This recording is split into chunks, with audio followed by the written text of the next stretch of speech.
महाराष्ट्राचे। नमस्कार, मी सुहास AM न्यूजच्या लोकचर्चा या विशेष कार्यक्रमामध्ये आपलं सगळ्यांचं मनपूर्वक स्वागत। आजचा जो आपला विषय आहे तो म्हणजे निवडणूक काळातील गभाड। हा विषय असा आहे की या सगळ्या निवडणुकीच्या काळामध्ये निवडणूक आयोगानं जी कारवाई केली आहे आणि या कारवाईमध्ये म्हणजे निवडणूक आयोगाच्या पथकानं जी कारवाई केली, या कारवाईमध्ये ज्या रोख रकमा मिळाल्या, जे मुद्देमाल मिळालेले आहेत, ज्या दारू मिळाली आहे, काही ठिकाणी अंमली पदार्थांचं सेवन करणाऱ्याचे काही पदार्थ मिळालेले आहेत, काही ठिकाणी हत्यारे सुद्धा सापडलेली आहेत आणि या सगळ्याची जर का आपण रक्कम बघितली देशभरातली तर अक्षरशः आपले डोळे पांढरे होतील एवढी ही रक्कम आहे। जवळपास 2628.43 कोटी एवढा मुद्देमाल निवडणूक आयोगाच्या पथकानं जप्त केलेला आहे। आपण अगदी ही टोटल म्हणजे देशातली ही जर का वस्तुस्थिती आपण अगदी राज्यवाईज जरी गेलो तरी महाराष्ट्रामध्ये जर नजर टाकली तर 115.46 कोटी एवढा मुद्देमाल सगळा जप्त करण्यात आलेला आहे। गुजरात 524 कोटी, तेलंगणा 514 कोटी, दिल्ली 390 कोटी, आंध्र प्रदेश 216.34 कोटी, पंजाब 209 कोटी आणि सगळ्यात महत्त्वाचं म्हणजे तेलंगणामध्ये 205 कोटींची रोख रक्कम ही जप्त करण्यात आलेली आहे। आणि हा सगळा जेव्हा आपण प्रकार बघतोय म्हणूनच म्हणलंय आपण आजचा जो विषय निवडलेला आहे तो म्हणजे इलेक्शन काळातलं घबाड। आणि या विषयावर आज आपल्याबरोबर चर्चा करण्यासाठी आपले मान्यवर पाहुणे आहेत। आपल्याबरोबर आहेत काँग्रेसचे प्रवक्ते राजू वाघमारे, हे मुंबईवरनं आपल्याबरोबर आहेत। तसंच विनायक आंबेकर, हे भाजपाचे प्रवक्ते आहेत, ते पुण्यावरनं आपल्याबरोबर आहेत। आणि राजकीय विश्लेषक ज्यांचा निवडणुकींमधला देखील अभ्यास आहे ते नितीन रोंघे, हे आपल्याबरोबर नागपूरवरनं असणार आहेत। मी थोडक्यामध्ये सगळ्यांचा परिचय करून दिला आहे। तसंच नितीन रोंघे जे आहेत यांच्याबद्दल सांगताना ते आंतरराष्ट्रीय निवडणुकांचे अभ्यासक आहेत। 2012 ते 2016 मध्ये अमेरिकेतल्या निवडणुकांचा अभ्यास करण्यासाठी ते अमेरिकेमध्ये गेले होते। आणि तसंच सगळ्यात विशेष बाब म्हणजे 2012 मध्ये अमेरिकन सरकारच्या लेजिस्लेटिव्ह या प्रोग्राममध्ये त्यांची युवा म्हणून निवडही करण्यात आलेली आहे। या सगळ्या मान्यवरांचं मी पुन्हा एकदा मनपूर्वक स्वागत करतो आणि माझा अगदी पहिला प्रश्न जो आहे तो नितीन रोंघेंपासूनच मी सुरुवात करणार आहे। नितीन रोंघे, आपण आता बघितलं की या सगळ्या निवडणुकीच्या काळामध्ये निवडणूक आयोगाच्या पथकानं जी कारवाई केलेली आहे आणि या कारवाईमध्ये अगदी रोख रकमांपासून जो सगळा मुद्देमाल आहे याची जर आपण रक्कम बघितली तर ती 2628.43 कोटींच्या घरात जाती आहे। अक्षरशः डोळे पांढरे करणारी ही सगळी आकडेवारी आहे। आणि ही जर आकडेवारी आपण बघितली तर असा प्रश्न पडतो की अचंबित व्हावं की अस्वस्थ, खरं तर हा प्रश्न आपल्याला पडतो। काय सांगाल?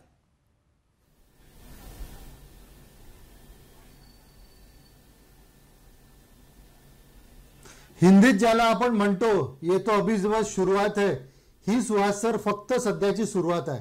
लक्षात घ्या, भारतातल्या सगळ्या निवडणुका ह्या खूप मोठ्या काळ्या पैशावरच होतात।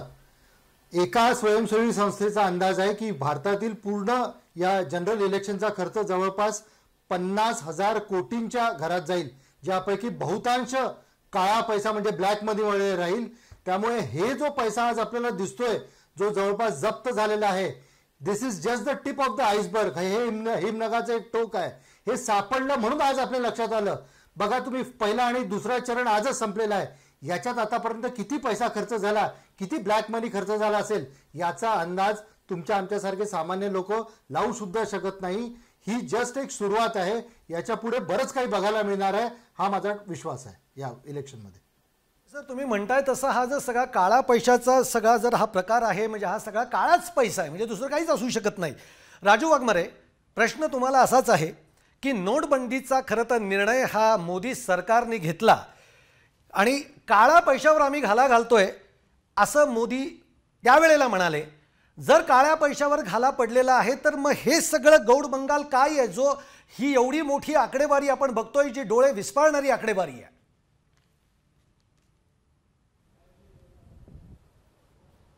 कसं आहे की मोदींचा तो निर्णय नोटबंदीचा हा मुळात काळा पैशासाठी नव्हताच। आम्ही तर त्यावेळी पण आरोप केले की या देशातील सगळ्यात मोठा भ्रष्टाचार जर झाला असेल तर तो नोटबंदीचा भ्रष्टाचार आहे। मी तुम्हाला त्याचं अगदी स्पष्ट उदाहरण देतो। आम्ही आरबीआयला आरटीआय टाकला की तुम्ही किती नोटा छापल्यात आणि कोणत्या बँकेला किती नोटा पाठवल्या, त्याचं उत्तर आजपर्यंत आरबीआयने दिलेलं नाही आणि ही पब्लिक इन्फॉर्मेशन आहे. आरबीआयने सांगितलं की आम्ही जेवढ्या नोटा बाहेर पाठवल्या होत्या 15.5 लाख, त्याच्यापेक्षा जास्त नोटा जमा झालेल्या आहेत. अजूनही कोऑपरेटिव्ह बँकांच्या नोटा बाहेर आहेत. अजूनही नेपाळ, बांगलादेश जिथे भारतीय करन्सी वापरली जाते ते पैसे बाहेर आहेत. आणि आता हे जे असे मिळत आहेत 2,500-3,000 हे जे पैसे मिळत आहेत हा काळा बाजार वेगळा. त्याच्यामुळे मोदींची नोटबंदी हा प्रकार हा पूर्णपणे फसलेला प्रकार. आणि जर नोटबंदी नंतर तुम्ही बघाल तर बीजेपीकडे सगळ्यात जास्त पैसे तुम्हाला दिसतील. प्रत्येक इलेक्शनला त्यांच्याकडून जास्त पैसे खर्च करण्यात आले, त्यांच्याकडून त्यांचे ऑफिसेस बांधण्यात आले, जमिनी घेण्यात आल्या. आणि अजूनही सामान्य जनतेला पडलेला प्रश्न की किती नोटा छापल्या आणि कोणत्या बँकेत पाठवल्या, त्याचंही उत्तर सरकार म्हणजे रिझर्व्ह बँकेने अजूनही दिलेलं नाही. त्याच्यामुळे नोटबंदी फसली. हा काळा पैसा आहे तसाच आहे, तो काही बाहेर आलेला नाही. आणि उलट 1,000ची नोट बंद करून 2,000ची नोट मोदींनी काढली, त्याच्यामुळे काळा पैसा वाढण्यासच मदत होते.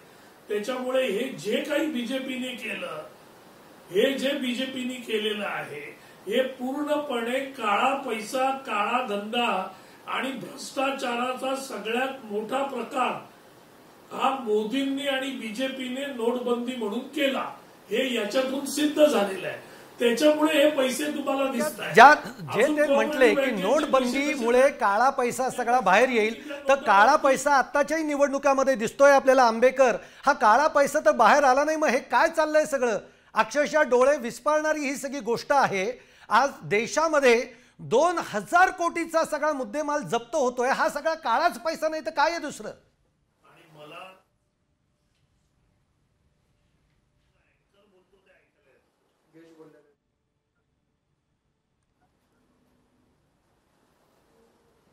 आंबेकर बोला. माझा पण येतोय. त्यांना नम्रपणाने सांगावं लागतंय की भ्रष्टाचार याची व्याख्या. हा मी बोलतोय आपल्याला ऐकू येतंय का? हॅलो, बोला बोला. हॅलो, ऐकू येतंय का सर आपल्याला? हो, येतंय. एक तर मला पहिल्यांदा स्पष्ट करायचं आहे की वाघमारेंनी जो एक मोठा आरोप केला आहे की नोटबंदी हा मोठा भ्रष्टाचार होता, तर त्यांना बहुतेक भ्रष्टाचाराची व्याख्या माहिती नाहीये. ती त्यांनी नीट माहिती करून घ्यावी आणि मग असे आरोप करावेत. बेसिकली नोटबंदीचा जो उद्देश होता तो काळ्या पैसा जो होता तो आपल्या चलनामध्ये यावा आणि बँकिंग सिस्टीममध्ये यावा यासाठी होतं. आणि त्यामुळे 99% जर पैसा परत आला असेल आपल्या सिस्टीममध्ये पैसा येताना प्रत्येक व्यक्तीच्या नावाचा, पॅन नंबरचा सगळा डेटा तयार झालेला आहे. सर, तो पैसा जेव्हा बँकिंग सिस्टीममध्ये आला तेव्हा त्याचं संपूर्ण रेकॉर्ड तयार झालं आणि त्याच्यामधून कित्येक लाख नवीन टॅक्स पेयर्स मिळाले आणि त्याच्यामुळे त्याचं फॉर्मलायझेशन झालं. जो अनरेकॉर्डेड पैसा होता त्याचं रेकॉर्ड तयार झालं. आता दुसरा मुद्दा जो आहे की इलेक्शनमध्ये काळा पैसा का दिसतो? आता बेसिकली हा एक मानसिकतेचा प्रकार आहे की काही राजकीय पक्षांना, मी मुद्दामून नावं घेत नाही कारण सगळ्या राजकीय पक्षांना याचा थोडाफार प्रमाणामध्ये, भाजपमध्ये कमी असेल, काँग्रेसला जास्त असेल, परंतु थोडाफार बाधा याची सगळीकडे येते. कारण हा एका मानसिकतेचा भाग आहे की त्याच्यामध्ये हा काळा पैसा वापरला जातो. तर तसा तो वापरला जाता कामा नाही आहे. त्याच्यामध्ये कुठल्याही पक्षाला किंवा शासनाला दोष देण्यापेक्षा इलेक्शन कमिशन जे काही आज काम करते आणि हा जो काळा पैसा शोधून काढते आणि त्याच्यावरती बंदी आणण्याचा प्रयत्न करते याची प्रशंसा केली पाहिजे. आणि यामुळे हे सिद्ध होतं की इलेक्शन कमिशन हे निष्पक्षपणे काम करते. दुसरा महत्त्वाचा बाब त्याच्यातली अशी आहे की नरेंद्र मोदींनी या काळ्या पैशाला आळा बसावा म्हणून की राजकीय बॉन्ड्स जे काढले होते, इलेक्टोरल बॉन्ड्स, त्याचंही आपण स्वागत केलं पाहिजे. कारण पूर्वी कोण कुणाला किती पैसा देत होता याचं अकाउंटिंग नव्हतं. इलेक्टोरल बॉन्ड्समुळे याचं एका साईडचं पूर्ण रेकॉर्ड तयार झालं आणि त्यामध्ये समजा भाजपावर विश्वास ठेवून जास्त पैसे डोनेशन्स हे इलेक्टोरल बॉन्डद्वारे भाजपला दिले गेले. त्यामुळे या काँग्रेसवाल्यांनी खोटा प्रचार सुरू केला की त्याच्यामुळे काळ्या पैशाला रोख बसला नाही म्हणून. परंतु ज्या अर्थी वाघमारे एवढ्या ठामपणे सांगतात की भाजपनी सगळ्यात जास्त खर्च केला, भाजपनी सगळ्यात जास्त ऑफिसेस केली, त्याचाच अर्थ असा आहे की ही सर्व माहिती जी आहे ही ऑन रेकॉर्ड आहे आणि भाजपने ही सगळी माहिती दाखवलेली आहे. आता भाजपवर विश्वास आहे याचा काँग्रेस लोकांना पोटशूळ असणं हे त्यांचं स्वाभाविक आहे. त्यांच्यावर विश्वास जनतेचा नाही, डोनर्सचा त्यांच्यावर विश्वास नाही. तो का नाही हे त्यांनी संशोधन करायचा भाग आहे. त्यामुळे आंबेकर, तुम्ही आता इलेक्ट्रॉल बॉन्डचं बोललात. इलेक्ट्रॉल बॉन्डमध्ये गंमतही अशी आहे पुन्हा की SBI मध्ये आम्ही जायचं, जिथं माझं खातं पाहिजे, जिथं माझं नागरिकत्व तिथं दिलेलं आहे, तिथे जाऊन मी 1 लाख रुपये भरायचे. मग मला बँकेकडनं जो काही एक हे मिळेल, जे आपण म्हणतोय की जो बॉन्ड मिळेल तो मी घ्यायचा, तो पक्षाला द्यायचा. मग पक्षाने 15 दिवसामध्ये ते पैसे कॅश करायचे.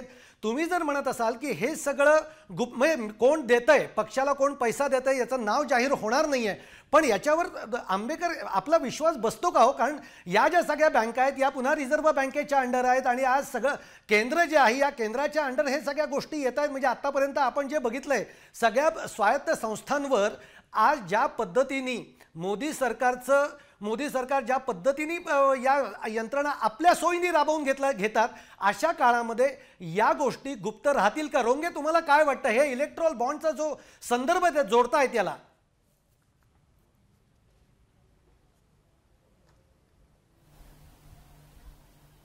नाही, इलेक्ट्रॉल बॉन्ड हा खरोखर एक चांगला इनिशिएटिव्ह आहे, मी तुम्हाला सांगतो. पण मला एक प्रश्नाचं उत्तर आजपर्यंत मिळालं नाही की याला 20,000 रुपयाची लिमिट तुम्ही का बरं लावली? अहो, ज्याला तुम्हाला इमानीतबारे पैसा द्यायचा आहे, ज्या माझ्यासारख्या इंडिव्हिज्युअलला कुठल्या पार्टीला सपोर्ट करायचा आहे, मी 5 रुपये का नाही देऊ शकत? माझ्या हाती पेटीएम आहे, माझ्या हाती दुनियाभराचे ॲप आहे, माझ्या हातात क्रेडिट कार्ड आहे. सामान्य माणसाचा या राजकीय पक्षांना घ्यायला काय प्रॉब्लेम आहे? दुसरी गोष्ट, गव्हर्नमेंट जर या बाबतीत इतकं सिरियस असेल तर त्यांनी एकच गोष्ट करावी की प्रत्येक राजकीय पक्षांनी 1 रुपयापासून तर 20,000 रुपयापर्यंत, मॅक्झिमम 20,000 रुपयापर्यंत सगळे पैसे हे चेक, इलेक्ट्रॉनिक बॉन्ड्स किंवा क्रेडिट कार्ड, डेबिट कार्ड किंवा तुमच्या भीम ॲपद्वारे घ्यावे. ज्या दिवशी हा 2 नंबरचा पैसा जाऊन हा 1 नंबरचा पैसा या सिस्टीममध्ये होईल, आपले प्रश्न आपोआप कमी होत जातील. आता मगाशी तुम्ही अमेरिकेच्या इलेक्शनचं उदाहरण दिलं. लक्षात घ्या, अमेरिकेचं प्रेसिडेन्शियल इलेक्शन हे नो बजेटचं इलेक्शन असतं. तुम्हाला वाटेल तेवढा पैसा खर्च करता येतो. हो, प्रायमरीजमध्ये त्यांचे काही नियम आहे की एका इंडिव्हिज्युअल कडून तुम्ही प्रायमरीजमध्ये $2700 वरती पैसे घेऊ शकत नाही. पण जेव्हा अमेरिकेतलं हे इलेक्शन होतं, जेव्हा तिथं तुम्ही 1 नंबरमध्ये चेकनी पैसे घ्या, चेकनी पैसे खर्च करा, प्रत्येक पैसा अकाउंटेबल होतं. तिकडे होऊ शकतं, आपल्याकडे का बरं नाही होऊ शकत? आज तुमच्याकडे भीम ॲप आहे, गव्हर्नमेंटच्या बँक्स आहेत, प्रत्येक माणसाला तुम्ही जनधननी जोडला आहे, प्रत्येक माणसाचं अकाउंट आहे. प्रश्न हाच आहे, आज राजकीय पक्षांना सुद्धा हे हवं आहे की नाही हे विचारायची गरज आहे. नुसतं दाखवायला सगळे सांगतात की नाही आम्ही हे सगळं करू, पण कोणाला इनिशिएटिव्ह घ्यायची बिलकुल काही इच्छा नाहीये. सुहास बोला.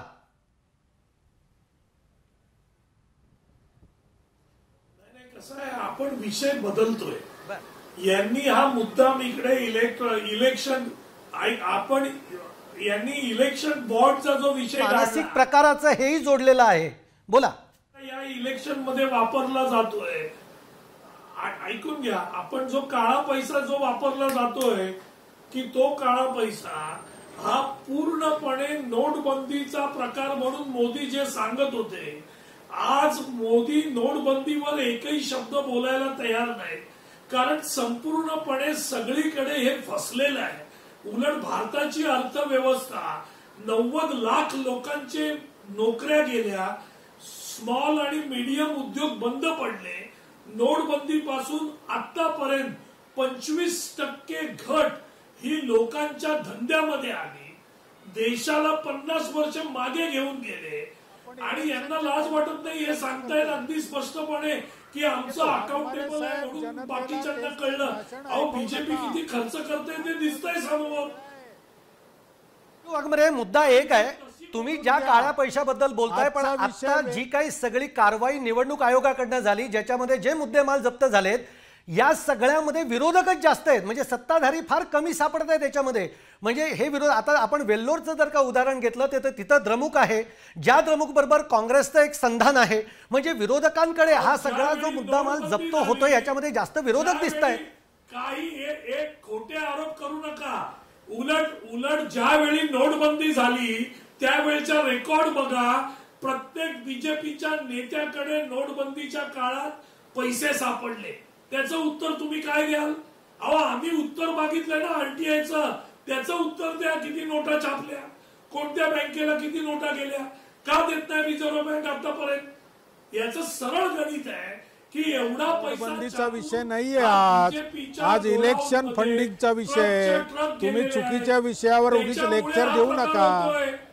अहो, काळ्या पैशाचे निर्माते मोदी आहेत. अहो वाघमारे साहेब, आज नोटबंदीचा विषय नाहीये, तुम्ही कृपा करून मूळ विषयावर या. हा मोदींनी केला, एक लक्षात घ्या.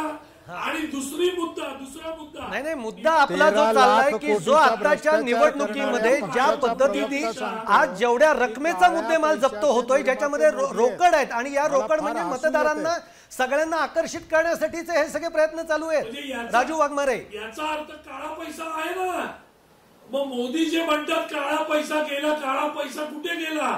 जर 2000च्या वरती 2000 करोड काळा पैसा मिळतोय, तर मग काळ्या पैशाचं काय केलं? मग कशाला नोटबंदी करून देशाला संकटात टाकलं? ते फक्त स्वतः पैसे कमवण्यासाठी. हा मुद्दा लक्षात घ्या. मी आंबेकरांकडनं उत्तर घेतो याचं. राजू वाघमारे, येतो मी तुमच्याकडे. आंबेकरांकडनं उत्तर घेऊयात आपण. आंबेकर ते नोटबंदीवरच जास्त बोलतायत. ते नोटबंदीमुळे नोटबंदी फसली आणि काळा पैसा बाहेरच राहिला, हे त्यांचं म्हणणं आहे.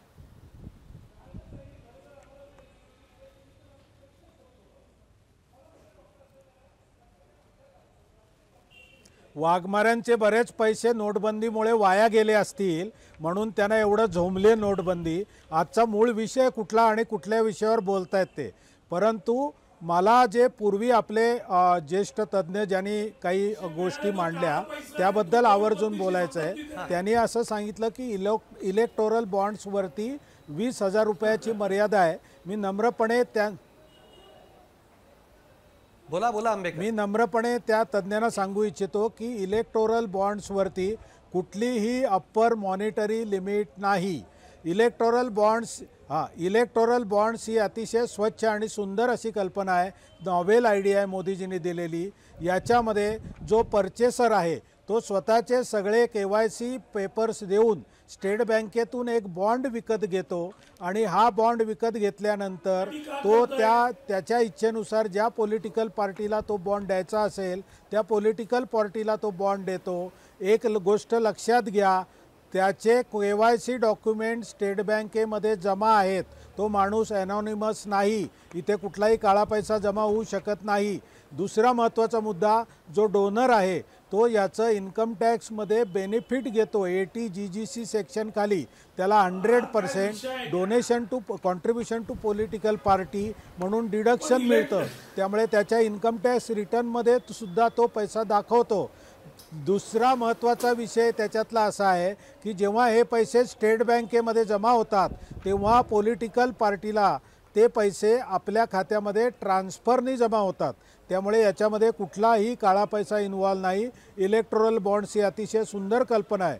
दुसरा मुद्दा जो तज्ज्ञांनी मांडला त्याच्यामध्ये त्यांचं म्हणणं होतं की पेटीएम भीम ॲप. तर आपल्याला मी नम्रपणे सांगू इच्छितो की भाजपनी 2 महिन्यापूर्वी असं एक मोठं आंदोलन केलं होतं आणि त्याच्यामध्ये असं म्हटलं होतं की 5 रुपयापासून ते कितीही रुपयापर्यंत तुम्ही ट्रान्सफरनी, इलेक्ट्रॉनिक ट्रान्सफरनी फंड द्या. आणि याचं एक मोठं अभियान चालवलं गेलं.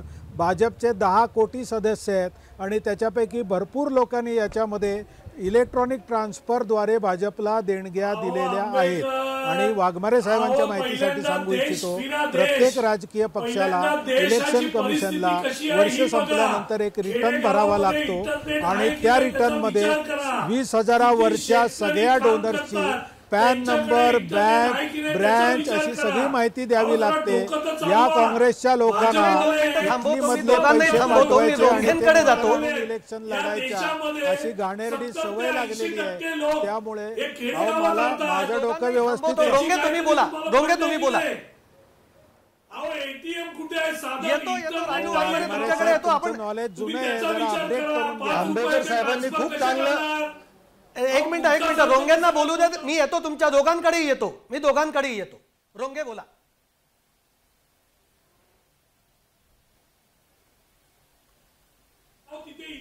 आंबेडकर साहेबांनी खूप चांगले मुद्दे मांडले. माझे एक दोन मुद्दे त्यांनी खोडून काढले, म्हणजे त्यांनी मला करेक्ट केलं.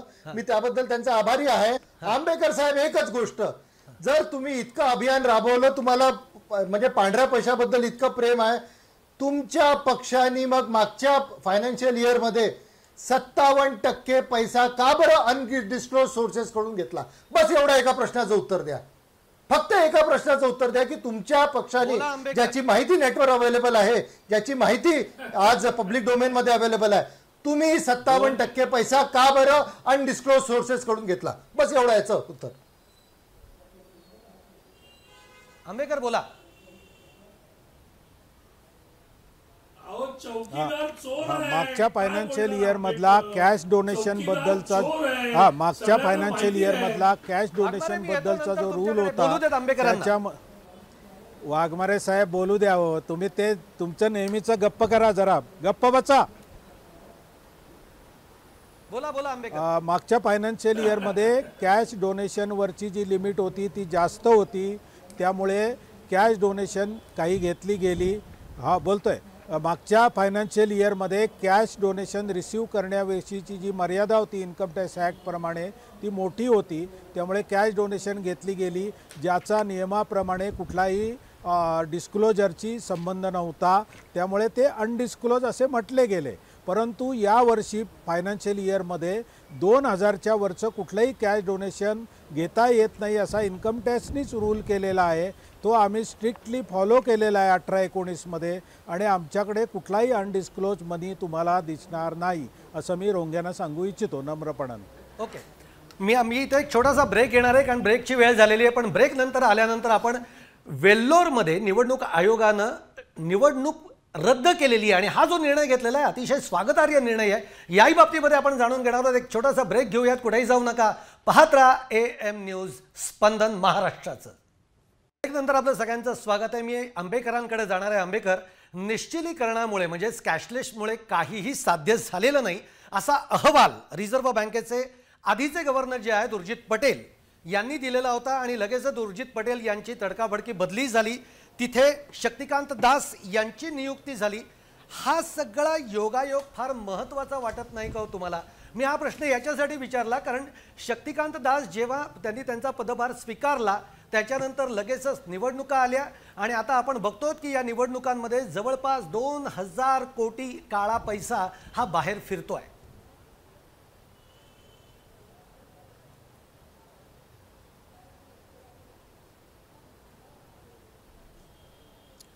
मी थोडीशी चुकीची दुरुस्ती करू इच्छितो की पहिले जे गव्हर्नर होते उर्जित पटेल यांनी स्वतःहून राजीनामा दिला, त्यांची बदली वगैरे झाली नाही. आणि शक्तिकांत दास हे एक रेव्हेन्यू मधले चांगले IRS ऑफिसर आहेत, सेक्रेटरी होते फायनान्सचे, त्यामुळे त्यांची तिथे नियुक्ती केली. याच्यामध्ये ओके, त्यांनी रिझर्व्ह बँकेच्या गव्हर्नर पदावर असताना कुठलाही अहवाल दिल्याचं माझ्या माहितीत नाही. त्यानंतर त्यांनी काय बोलले असतील तर त्याला आपण किती मानावं किंवा न मानू नये हे ज्याचा त्याचा प्रश्न आहे. माझं म्हणणं असं आहे की कॅशलेस ट्रान्झॅक्शनमध्ये 100% वाढ झालेली आहे. आपण जर पाहत असाल तर मोदी गव्हर्नमेंटनी ई गव्हर्नन्स हो बरोबर, पण ई गव्हर्नन्स हा जो मोदींचा इनिशिएटिव्ह आहे त्याला मोठ्या प्रमाणावरती यश मिळतं आहे. आज कॅशलेस ट्रान्झॅक्शनमध्ये किमान 80% वाढ झालेली आहे आणि त्याच्यामुळे हा जो कॅशचा व्यवहार होता सगळा हा हळूहळू कमी होत चालला आहे. याच्यामध्ये कसं आहे की परत हा जनमताचा प्रश्न आहे किंवा जनतेच्या सवयीचा प्रश्न आहे. जे काही जनता एका विशिष्ट वयोगटातली आहे त्यांना अजूनही कॅशलेस ट्रान्झॅक्शनची तेवढी सवय नाही असं म्हणा किंवा त्यांचा कॅशलेस ट्रान्झॅक्शनकडे पाहण्याचा दृष्टिकोन वेगळा आहे. पण आजची जर तुम्ही तरुणाई पाहिलीत तर पेटीएम असेल, भीम ॲप असेल, आता गुगल पे असेल, साध्या साध्या 2 रुपयाच्या आणि 50 पैशाच्या गोष्टीसाठी सुद्धा तुम्हाला ते कॅशलेस ट्रान्झॅक्शन करताना दिसतात. त्यामुळे हा जनरेशन गॅपचा प्रश्न आहे. हळूहळू आपण कॅशलेस ट्रान्झॅक्शनमध्ये चांगल्या प्रकारे यश आणू आणि त्यामुळे हा राजू वाघमारे, बोला. रोखीचा जो खेळ चाललेला आहे, जो काँग्रेस शासनाने पूर्वीपासून चालवलेला आहे, तो हळूहळू निश्चितच कमी होईल असं मला वाटतं. वाघमारे बोला. बोलू का? हो बोला. बोलू का? काय आहे की बीजेपीच्या लोकांच्या नेत्यांच्या ज्ञानामध्ये भर पडली पाहिजे, कारण त्यांनी देश हा एसी केबिन मधून न बघता बाहेर फिरले पाहिजे. आपल्या देशाची जी अनऑर्गनाइज सेक्टरची जी इकॉनॉमी आहे ती जवळजवळ 85% आहे. याचं ज्ञान यांना नाही आहे. देशामध्ये इंटरनेटची सुविधा नाही आहे. बँका जिल्ह्याच्या ठिकाणी आहेत. एका जिल्ह्यामध्ये एका तालुक्यामध्ये जवळजवळ 6,000पेक्षा गावं असतात. या सगळ्या गावांना जोडणारं इंटरनेट किंवा विजेची व्यवस्था नाही आहे. लोक कॅशलेस ट्रान्झॅक्शन करणार कुठून हो? पण यांना देशच कळला नाही. वाघमारे अजून 19व्या शतकामध्ये आहेत. अहो आता 2000 आले सतत. पेटीएम ऐकून घ्या जरा, आता ऐकून घ्या. अहो ऐकून घ्या साहेब, जरा फिरा मग तुम्हाला कळेल. पेटीएम जी चायनीज कंपनी आहे त्या चायनीज कंपनीला करोडो रुपयाचा फायदा या मोदी महाशयांनी करून दिला. त्याच्या बदल्यात त्यांनी काय घेतलं ते माहित नाही, पण पेटीएमची ऍडव्हर्टाइजमेंट पंतप्रधानांनी करण्याचा या देशातला पहिला प्रयोग आणि तो त्यांनी पैसे कमवण्यासाठी यशस्वी केला. आता जसं यांना हे कळत नाही की इन्फ्रास्ट्रक्चर आपल्याकडे नाहीये. ऐकून घ्या, इन्फ्रास्ट्रक्चर आपल्याकडे नाहीये. आज एटीएमच्या संख्या किती आहेत त्या तरी त्यांना विचारा. प्रत्येक गावात एटीएम आहे का ते बघा. आणि अशा परिस्थितीमध्ये 1,60,000 ग्रामपंचायतीमध्ये शहरी भाग हा फक्त 50% आहे. फायबर ऑप्टिक केबल ऐकून घ्या, शहरी भाग हा 50% आहे. 50%. अहो मूर्खासारखं बोलू नका. अहो देश जरा फिरून बघा. काय वेड्यासारखं बोलताय, इकडे लोकांसमोर खोटं बोलताय. तुम्हाला लाज कशी नाही वाटत? अहो इंटरनेट नाही, इलेक्ट्रिसिटी नाही आहे. काय तुम्ही सांगताय सगळ्यांना शब्द की जपून आम्ही वापरा. ई ट्रान्सफर करतो आणि ई गव्हर्नन्स शब्द जपून वापरा. तुम्हाला कळायला पाहिजे. अहो जरा फिरा बाहेर. तुम्हाला कळतंय का? 2014 साली कळतंय का ही मस्ती इंटरनेटची दाखवू नका. सुविधा आता किती मोठी दुसऱ्याला आहे? मूर्ख म्हणायची. कोणी उतरवलं? कोणी इंटरनेट आणलं? अहो कोणी मस्ती आणलं? उतरवली डिजिटल तुमची कोणी आणलं 2014 इकडे? साली. कशाला स्मार्टफोन दुसऱ्याला मूर्ख कोणी आणलंय? म्हणताय? डिजिटल आपल्या 21व्या अध्यक्षांची शतकात कोण घेऊन अक्कल गेलं? तपासून बघा. अहो काँग्रेस घेऊन गेलं. त्याची तरी थोडी अक्कल ठेवा. वेड्यासारखं इकडे बसून बोलू नका. आणि इकडे तुम्ही बसण्याच्या आधी देश फिरून बघा. आणि मग देश तुम्हाला कळला तर इकडे येऊन लोकांमध्ये बोला. फक्त 45% देश आंबेकरांना उत्तर द्यायचंय. आंबेकरांना उत्तर देऊ द्या राजू वाघमारे. आंबेकरांना बोलायचं. मगापासून हात वर करताय. कसली उत्तर त्यांच्याकडून ऐकताय? अहो तुम्ही माणसाची ऐका. कृपा करून माणसं अशी बोलवा की त्यांना या देशाबद्दल समस्येबद्दल ज्ञान असलं पाहिजे. इकडे बसून तुमच्या चॅनलचं नाव फुकट घालवू नका. आणि अशा लोकांना हे सांगतात की कॅशलेस ट्रान्झॅक्शन या देशाची इकॉनॉमी जर 85% आहे की जी अनऑर्गनाइज सेक्टर आहे, कुठून करणार कॅशलेस ट्रान्झॅक्शन मला सांगा तुम्ही. ठीक आहे आंबेकर उत्तर द्यासारखं काही बोलायचं.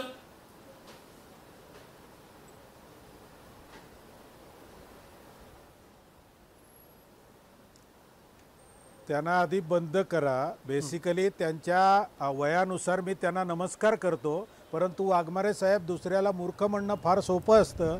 स्वतःचं ज्ञान आधी आपण नीट तपासून पाहावं अशी मी तुम्हाला नम्र विनंती करतो. तुमच्याविषयी आदर व्यक्त करतो. महत्वाचा मुद्दा असा आहे की मोबाईल पेनिट्रेशन हे 2014 साली काय होतं आणि 2019 साली. वाघमारे आंबेकरांना बोलू द्यात. मी तुम्हाला बोलण्याची संधी देतो. वाघमारे तुमच्या लोकांची सवय आहे खोटं बोलायची. खोटं बोलू नका. ठीक आहे त्यांना बोलण्याची संधी द्या. आंबेकर बोला.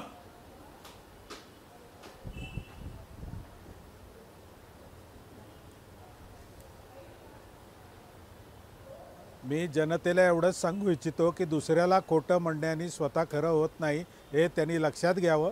मला एवढंच फक्त नम्रपणाने सांगायचं आहे की 2014 साली जे मोबाईल पेनिट्रेशन होतं आणि 2019 साली जे मोबाईल पेनिट्रेशन आहे त्याची आकडेवारी ही सर्व इंटरनेटवरती उपलब्ध आहे. वाघमारे साहेबांनी ती जरूर तपासून पाहावी, म्हणजे डिजिटल इंडियाकडे भारताला कोण प्रगतीने वेगाने घेऊन गेलं हे त्यांच्या लक्षात येईल. दुसरा महत्त्वाचा मुद्दा, मोदी शासनामध्ये 1,60,000 ग्रामपंचायतीमध्ये फायबर ऑप्टिक पोहोचवण्यात आलेला आहे.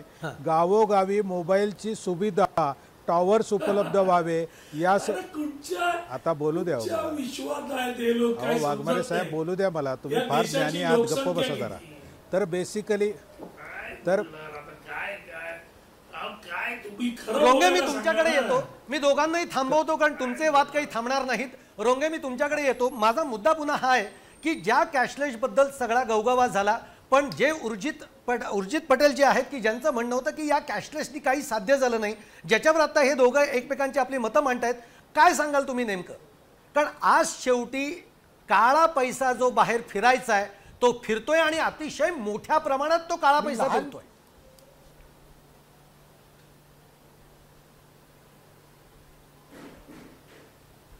मी लहान तोंडी थोडा मोठा घात घेतो साहेब, पण एकच सांगतो, मोदीजींनी जो नोटबंदीचा स्टंट केला तो 100% फेल झालेला आहे.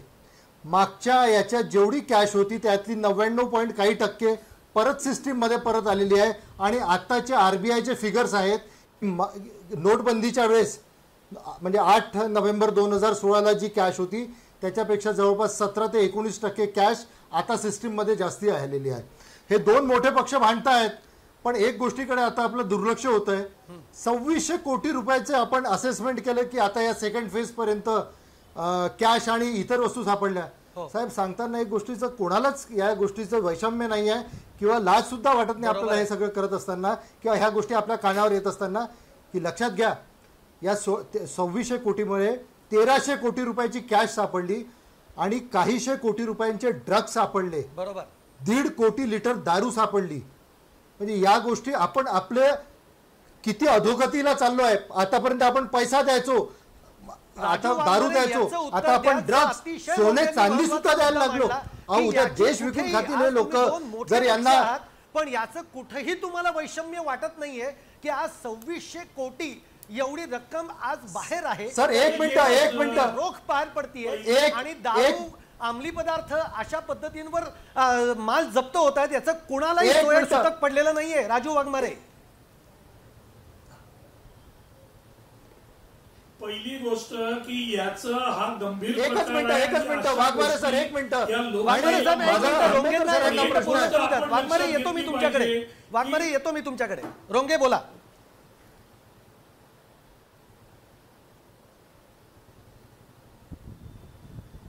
आणि लक्षात घ्या, अरुणाचल प्रदेशच्या सीएमच्या कॉन्वॉय मध्ये म्हणजे सापडले म्हणून 1.8 कोटी रुपये सापडतात आणि त्याच्याबद्दल कुठेही चर्चा होत नाही, कोणाला त्याचं काही वैषम्य वाटत नाही. म्हणजे काय चालू आहे? म्हणजे हे फक्त हे एक हिमनगाचं टोक आहे साहेब. याच्या खाली किती मोठी कालिका आहे कोणाला माहिती नाही. हे कोळशासारखं आहे, उगाळलं तेवढं काळा आहे. खरं आहे. आता मोठे पक्ष बोलतील. बोला राजू वाघमारे बोला. पहिली गोष्ट की अशा प्रकारच्या गोष्टी मिळणं आणि या गोष्टीचा वापर लोकशाहीच्या निवडणुकीमध्ये करणं हे देशाच्या लोकशाहीला पूर्णपणे घातक आहे. या गोष्टीचा आम्ही निषेध करतो. पण मला एक गोष्ट आवर्जून सांगावीशी वाटते की ज्या पद्धतीने ही कॅश किंवा हे अंमली पदार्थ आणि दारू मिळते, पण ज्यांच्या मालकीच्या गाड्या आहेत, ज्यांच्या जे लोक याच्यामध्ये अडकले जात आहेत, त्यांच्यावर सगळ्यात कडक कारवाई जोपर्यंत निवडणूक आयोग आणि सरकार ते करत नाही तोपर्यंत या गोष्टी होत राहणार आहेत. त्याच्यामुळे कडक कारवाई करणं हा एक उपाय आहे. पण आता निवडणूक आयोगाची परिस्थिती अशी झालेली आहे, त्याचं नाव झालेलं आहे मोदी आयोग. आता मी माझं उदाहरण सांगतो. आम्ही त्या दिवशी ह्या मागच्या आठवड्यामध्ये युनायटेड फॉस्फरस लिमिटेड UPL या कंपनीच्या कार्यालयावर धाड घातली. मी स्वतः त्या धाडीमध्ये होतो. निवडणुकीच्या फ्लाइंग स्क्वॉडला घेऊन गेलेलो. तिथे आम्हाला काय मिळालं? 6 कोटी रुपयाची म्युझिकल कार्ड मिळाली बीजेपीची आणि त्या कार्ड मध्ये मोदींचा आवाज मेरे भाइयों और बहनों हा आवाज आणि त्याच्यामध्ये आतमध्ये जवानांचं चित्र सर्जिकल स्ट्राईक लिहिलेलं विमान आणि जवान आणि मोदी आणि अमित शहाचं चित्र त्याच्यावर भारतीय जनता पार्टी लिहिलेलं असा 6 करोड रुपयाचा माल मिळाला. पोलिसांनी त्याचा FIR पण नोंदवला नाही. आम्ही UPLचं ऑफिस सील करायला लावलं पण पुढची कारवाई शून्य. म्हणजे याचा अर्थ काय आहे की याचा अर्थ की निवडणूक आयोग हा पूर्णपणे मोदी आयोग झालाय. राजू वाघमारे, जेव्हा तुम्ही मोदी आयोग झालेला असं म्हणता तेव्हा वेल्लोरमध्ये निवडणूक आयोगानं निवडणूकच रद्द केली आहे. राजू वाघमारे, निवडणूक आयोगानं निवडणूक रद्द केली आहे. सर्वोच्च न्यायालयाच्या दटावणीची सुद्धा त्यांनी वाट बघितली नाहीये. अहो, हे जे तुम्ही म्हणताय ना हे स्लॅप ऑन अ रिस्ट या ज्या गोष्टी आता तुम्हाला सांगतो ना, निवडणूक आयोग हा UPL पूर्णपणे कंपनी निष्पक्षपणे काम करतोय. मुंबईचं आंबेडकर, मी येतो कॉन्ट्रॅक्ट तुमच्याकडे. 4,500 कोटीचं बीजेपीने दिलेलं आहे. हे बीजेपीने कॉन्ट्रॅक्ट दिलेलं शिवसेनेचे लोक हे सभागृहात सांगत होते की बीजेपीने कॉन्ट्रॅक्ट दिलं UPLला. मग UPLच्या मालकाला जर त्याच्या कॉर्पोरेट ऑफिस मध्ये आम्ही ही धाड घातली आणि तिथे हा माल मिळाला तर UPLच्या मालकाला अटक का नाही केली? का FIR घेतला नाही? हे असं निवडणूक आयोग आहे. बरं, हे ऐकीव नाही. मी स्वतः होतो तिकडे, त्याचे फुटेज आहेत, त्याचे पुरावे आहेत, पण अजूनही UPLला अटक नाही. आणि सुप्रीम कोर्टाने सांगितलंय जवानांचा आणि सैन्याचा पुलवामाचा वापर तुम्ही करू नका. पण इकडे पंतप्रधान स्वतःचा आवाज देऊन त्याचा वापर करतायत, सभेमध्ये पुलवामाचा वापर करतायत. मग पंतप्रधानांवर बंदी का नाही? बरोबर, बाबा तुम्ही 1 आठवडा पंतप्रधान भाषण नाही करणार म्हणून बरोबर तुम्ही बाकीच्यांना 2-2, 3-3 दिवस अगदी बरोबर आहे राजू वाघमारे. मी सुप्रीम कोर्टाचं उल्लंघन करून नरेंद्र मोदींना का शिक्षा नाही? ठीक आहे, मी विचारतो आंबेकरांना हा प्रश्न आपण विचारूयात. पण इथे आपण एक छोटासा ब्रेक घेणार आहोत कारण राजू वाघमारेंना लवकर कुठेतरी जायचंय. त्यांनी आपल्याला 9:40 पर्यंतची वेळ दिलेली होती. एक छोटासा ब्रेक घेऊयात. आपण कुठेही जाऊ नका, पाहत राहा AM न्यूज, स्पंदन महाराष्ट्राचं.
ब्रेक नंतर आपलं सगळ्यांचं स्वागत आहे. आंबेकर, मी तुमच्याकडे येणारच आहे, तुम्हाला बोलण्याची मी संधी देणार आहे. पण तरी रोंघेंकडे मी पहिल्यांदा जातो. रोंघे, माझा प्रश्न असा आहे की सामान्य माणूस जेव्हा म्हणजे सामान्य माणसाचा आणि बँकेचा खूप संबंध येतो, पण सामान्य माणूस जेव्हा ट्रान्झॅक्शन करतो तेव्हा त्याच्यावर अनेक निर्बंध लावलेली असतात. म्हणजे कॅशमध्ये जर का ट्रान्झॅक्शन्स असतील तर त्याच्यावर निर्बंध नाही. एवढंच काय, अगदी आपण जेव्हा ATM मध्ये जातो तेव्हा त्यालाही लिमिट्स आहेत की तुम्ही एवढेच पैसे काढले पाहिजेत दिवसातून वगैरे. असं सगळं असताना हा जो सगळा आज 2600 कोटींचा जो काळा बाजार, जो काळा पैसा जो बाहेर आहे, मला एक सांगा की बँकांच्या अधिकारी जे आहेत, या बँकांच्या अधिकाऱ्यांच्या प्रेमळ दृष्टिकोनाशिवाय हे घडू शकतं का हो?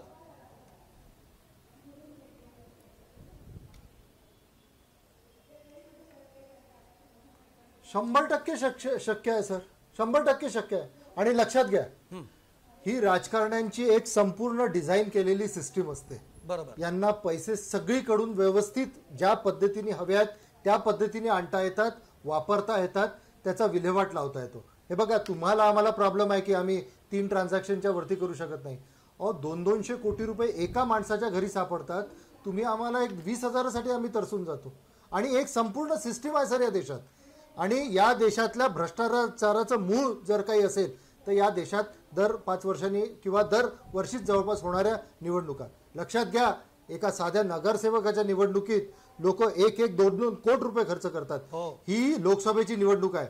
आणि एक सांगतो, आणि मोठ्या जबाबदारीने सांगतोय मी सुहास सर, की जितकेही वरचे उमेदवार आहेत, म्हणजे बघा आता 15-20 उमेदवार असतात, पण मुख्य लढत ही वरच्या 2-3 उमेदवारांमध्ये असते.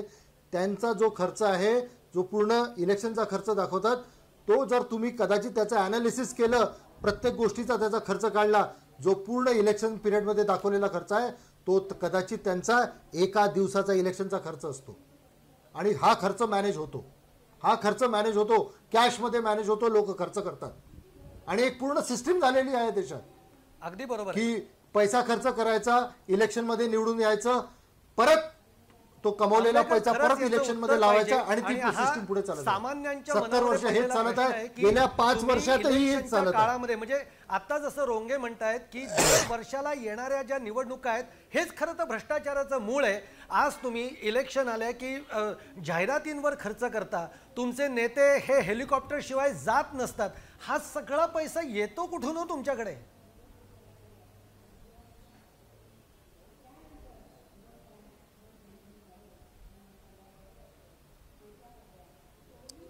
बेसिकली मी आपल्याला पहिल्यांदा करेक्ट करू इच्छितो की आमचे म्हणजे भाजपचेच नेते हेलिकॉप्टरनी जातात असं नाही. सर्व पक्षांचे नेते आजकाल हेलिकॉप्टरनी जातात, कारण जे स्टार प्रचारक असतात त्यांना अतिशय थोड्या वेळामध्ये मोठा,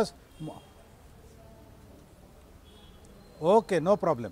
तर त्याच्यात फक्त आपण त्यांची अडचण लक्षात घेऊया. अतिशय कमी वेळामध्ये मोठा स्पॅन त्यांना कव्हर करायचा असतो. एका पक्षाला फक्त 40 स्टार प्रचारक हे मंजूर असतात. त्यामुळे या 40 प्रचारकांना देशभर जर हिंडायचं असेल तर हेलिकॉप्टर हे लागणार. आपण नवीन सुविधांचा वापर इलेक्शनमध्ये होऊ नये अशा प्रकारचा विचार करण्याचं कारण नाही. दुसरा माझा महत्त्वाचा मुद्दा असा आहे की प्रत्येक गोष्टीकडे बघण्याची वेगवेगळी पर्स्पेक्टिव्ह असतात. आपण जो प्रश्न मांडताय आज जनतेपुढे की 2600 कोटी रुपये हे कॅशमध्ये मिळाले, याचा दुसरा अर्थ असा होतो की निवडणूक आयोग हे एवढं स्ट्रिक्ट झालंय की कुठेही जाणारा असा इकडून तिकडे जाणारी कॅश जी आहे, बरोबर आहे ना, पण कॅश असेल, वस्तू रूपाने असेल की ज्याचा उपयोग हा मतदारांना ब्राईब करण्यासाठी केला जाणार आहे, अशा गोष्टी जर 2600 कोटी रुपयांच्या किमतीच्या जर पकडल्या जात असतील तर याचा दुसरा अर्थ असा होतो की इलेक्शन कमिशन हे अतिशय चांगल्या प्रकारे काम करते आणि त्यांचे जे रूल्स आहेत ते जास्तीत जास्त स्ट्रिक्ट होत आहेत हे आपण लक्षात घेतलं पाहिजे. मी जनतेला असं सांगू इच्छितो की अशा प्रकारचे जे आरोप एखाद्या पक्षावर केले जातात की भाजप एवढ्या कोटी रुपयांच्या जाहिराती का खर्च करतो, कारण भाजपला तेवढे देणगीदार उपलब्ध आहेत. भाजपच्या कार्यक्षमतेवरती, भाजपच्या कार्यशक्तीवरती, सबका साथ सबका विकास या घोषणेवरती आणि साफ नियत सही विकास या घोषणेवरती लोकांचा विश्वास आहे. त्यामुळे लोक जर स्वतःहून पैसे देत असतील तर त्याला भाजपचं स्वागतच करणार भाजप त्याचं. आणि हे पैसे आम्ही 1 नंबरमध्ये घेतो म्हणून आम्ही एवढ्या मोठ्या जाहिराती देऊ इच्छितो. आम्ही कुठलीही परदेशातली एजन्सी कुठल्याही कामासाठी नेमलेली नाही. आमच्याकडे कुठलेही परदेशी सल्लागार नाहीत. आम्ही आमच्या स्वतःच्या कल्पनेने काम करतो अगदी बरोबर आहे. आणि त्यामुळे आंबेडकर पण हे या जेव्हा गोष्टीचा तुम्ही बाऊ सगळं जे सांगता ना- विरोधी पक्ष करतात त्याच्यात कुठलाही अर्थ नाही. ठीक ठीक, हे दुसरी सगळं जेव्हा महत्त्वाची तुम्ही गोष्ट सांगता ना अशी तेव्हा की आमच्या आता डोळ्यासमोर जे एक गोष्ट पूर्वीचे येते जे- की आज मराठवाड्यातला दुष्काळ आपण बघतो, शेतकऱ्यांच्या आत्महत्या बोला ना, बघतो, सर. पाणीनी लोक शोष पडलेत, पाण्यासाठी पाणी नाहीये, विहिरी आटलेल्या आहेत.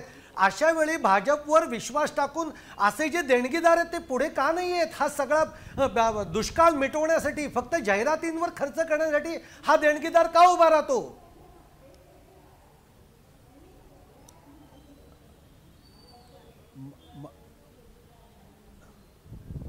सर, आपण हा प्रश्न विचारावा याचं मला वाईट हां. वाटतं. जलयुक्त शिवार ही मुख्यमंत्र्यांची कल्पना आहे.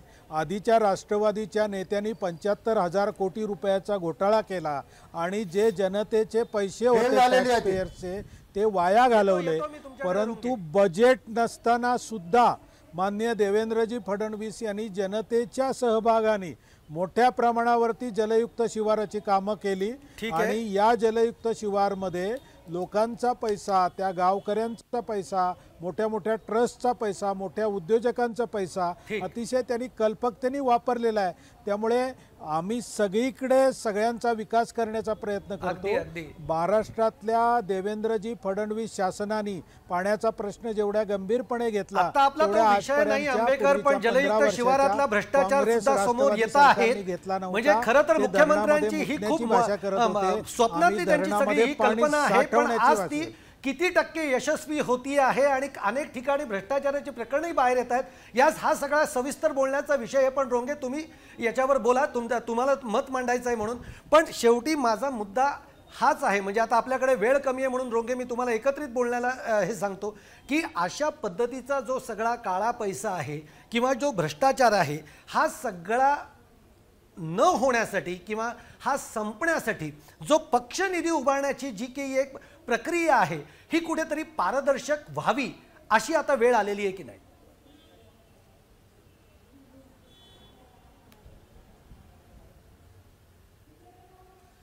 याच्याशिवाय हा ती भ्रष्टाचार, झालेली या आहे मोदी देशातला शासनाच्या भ्रष्टाचार काळात. संपणार नाही हे मी तुम्हाला नक्की सांगतो. बरोबर. मी मगाशी सांगितलं की या देशातला भ्रष्टाचाराचं मूळ इथल्या निवडणुकीची प्रोसेस आहे सर. बरोबर. आणि ज्या दिवशी या देशातला कामकरी, कष्टकरी, शेतकरी आपल्या खिशातला एक एक रुपया काढून जोपर्यंत पक्षाला देणार नाही, त्याच्या आवडत्या पक्षाला कोणालाही त्यांनी द्यावं, त्या दिवशीपर्यंत इथली ही संकल्पना हे होणार नाही. आणि दुसरी गोष्ट, ज्याला निवडणूक लढवायची आहे, भीम ॲप आलेला आहे ना, 100% पैसा आहे भीम ॲप मधूनच खर्च झाला पाहिजे. बरोबर. बिलकुल no cash transaction, no cash taking, no cash giving. त्या दिवशी सगळं क्लिअर होईल. पण असं आहे साहेब, ही सिस्टीम क्लीन्स व्हायला इतका वेळ लागणार आहे. आणि दुसरं मी एक सांगतो, वाघमारे साहेब इथं होतो, आंबेकर साहेब इथे आहे. मी एक सामान्य माणूस म्हणून सांगतो, या दोघांची, यांच्या पक्षांची आणि इतर बाकीच्या पक्षांची कोणाचीही इच्छा नाही की ही सिस्टीम क्लीन झाली पाहिजे म्हणून. मी नक्की सांगतो, नाही तर ही आतापर्यंत झाली असती. तुम्ही मला एक सांगा, असलेल्या 7 राष्ट्रीय पक्षांपैकी 2 राष्ट्रीय पक्षांनी 100% लिहून दिलं आहे की आम्हाला भाजपची कोणीही निश्चित इच्छा आहे. आम्हाला आणि कोणीही electoral bonds आम्हाला हा त्या कोणीही दिशेने इलेक्ट्रॉल बॉन्ड केलेला दिलेला आमचा नाही. प्रयत्न हे कसं आहे. काय शक्य असू तो शकतो? सर्व पक्षांनी स्वीकारला पाहिजे. हे कसं काय शक्य आहे? आणि दुसरी गोष्ट मला बोलू द्या 1 मिनिट. हो, रोंगे बोला. सांगितलं आम्हाला. आणि मी एक सांगतो, Electoral bonds. शेवटी एक मिनिट, मी आंबेकर तुमच्याकडे कुठल्याही येतो, पक्षाने रोंगेंना बोलू दे. त्यांचा याच्याबद्दल त्यांची काहीही निर्बसना किंवा निषेध केलेला नाही. सगळं काही व्यवस्थित सुरू आहे. 2 पक्षांनी सांगितलं की आम्हाला सगळ्यांनी 20,000च्या खाली किंवा नॉन इलेक्ट्रॉल बॉन्ड्स मध्ये पैसे दिलेला आहे. आणि कोणी त्यांना एका शब्दाने विचारलं नाही, एकाही राष्ट्रीय पक्षाने त्यांना विचारलं नाही किंवा हा निवडणुकीतला मुद्दा सुद्धा नाहीये. आणि आता आंबेकर साहेबांनी याचं उत्तर द्यावं. आंबेकर बोला.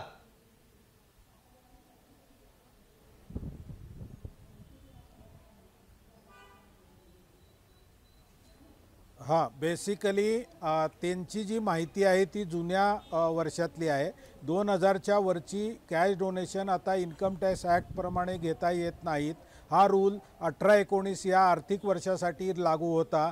त्यामुळे आमच्या पक्षाने आम्हाला कॅश डोनेशन स्वीकारायला बंदी घातलेली आहे. मी अतिशय छातीटोकपणे सांगू इच्छितो की भाजपचा अशा नाही, आता प्रकारच्या 31 कॅश मार्च झाला ट्रान्झॅक्शनला पूर्ण आणि विरोध तुमच्याकडे आहे. सगळी अपडेटेड इलेक्शनमध्ये इन्फॉर्मेशन आली. पैशासाठी पब्लिक डोमेन सत्ता मध्ये आणि इन्फॉर्मेशन सत्यासाठी नाही आहे. पैसा हे जे काही काँग्रेसचं त्रैराशिक होतं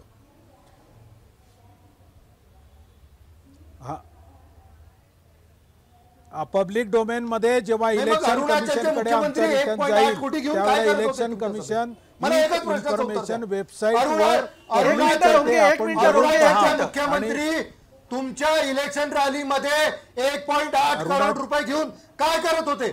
बरं बरं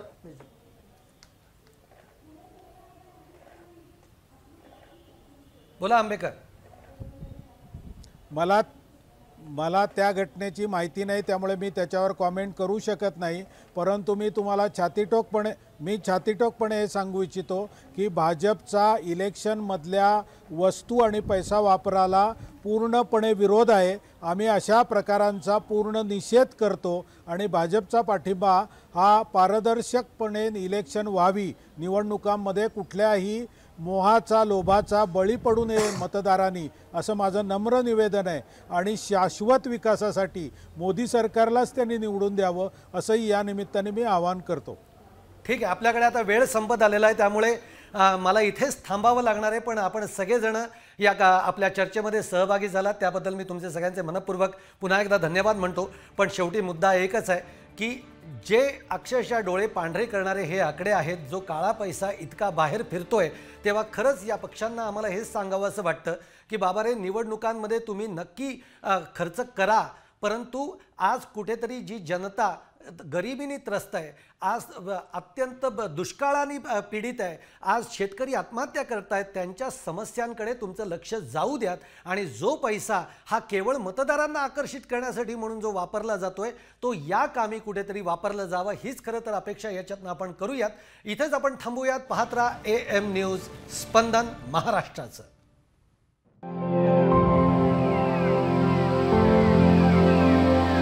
AM न्यूज, स्पंदन महाराष्ट्राचे.